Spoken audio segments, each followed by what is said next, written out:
الإطلالة الأولى كانت إماراتية، الإطلالة الأولى كانت عمانية، وأيضا ياسر قاسم، وفي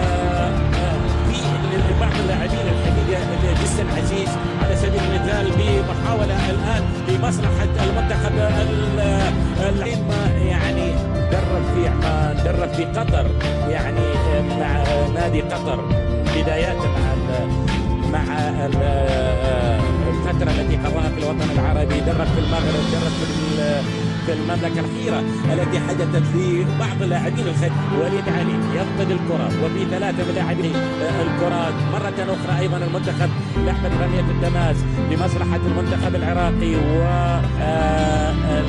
كان يقص هذا اللاعب الجديد على المنتخب العراقي، يلعب مباراته الأولى هو مع المنتخب العراقي، واللاعب المحبب للجماهير العراقية سقط على أرضية الملعب. حكم المباراة ما في شيء على مباراة التي تجمع الفريقين، المباراة العاشرة القدم كمدرب حاضر فينا الدجال. ما شاء الله سعد الحوضي لعب هنا، يعني المباراة كانت يعني من التراب، يقول نزل المطر فأغليت نسبيا العراق أفضل في هذه الدقائق. في هذه الدقائق هاي تعليمات المدرب متفقين عليها أتوقع الشكل، لأنه تلاحظ محمد أي فاول تلقى عليه اعتراض مباشرة، تحولت اليسرى، صارت أخطر أمام المرمى، تنحط ومرة أخرى المطالبة بأن جول لا محمد، شوف مطالبة ضربة جزاء. مبارك مصطفى يقول ضربة جزاء. أنا الحقيقة ما أدري أولا هل هي لامست لاحظ يعني حسين فاضل هو اللي أنقذ مرمى المنتخب الكويتي أولا بشكل مبدئي، يعتقد ما اعترض، ويمكن يا مبارك من ذلك لأن نواف الخالدي يستحق البطاقة، عفوا اللاعب اللي صد الكرة حسين فاضل يستحق للجلال. أيد كلامك يا كابتن مبارك بأنها إلى ضربة عالية، ولكن مدافع المنتخب العراقي يبعد الكرة، رتم المباراة سريع، ورغبة الفريقين في تسجيل الهدف الأول. الرابعة السريعة، الحوار الكويتي العراقي السريع المثير يستمر، والانطلاقة والقذيفة القوية، العرض البطيء للقطة اللي سقط فيه، لكن هنا الكرة الأخطر أيضا التسديد والقذيفة القوية اللي يعملها لاعب المنتخب العراقي جستن، ولكن الله يا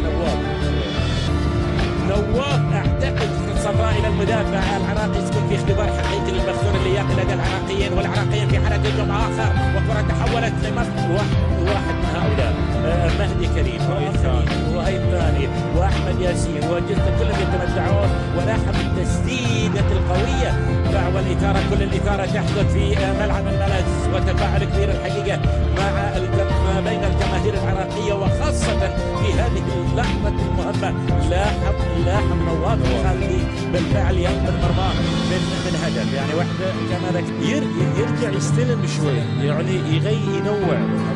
العراقي هي الواضحة أكثر، محاولة عراقية تصل إلى الأمام، والمحاولة أيضا للكويتيين على دورات الخليج. هو المنتخب العراقي يوم نظمت العراق الدورة الخامسة، ويوم المنتخب الباص الطويل أمامك، والمتقدم جستن، لكن الطويلة والله يا بها ترى محمد لاعب زين. جستن يا بالكرة وأوصلها إلى الأمام، غاليا هذا ياسر قاسم نفس المحاولة، وأتت التسديدة لكنها تصد وتحول إلى ضربة ركنية.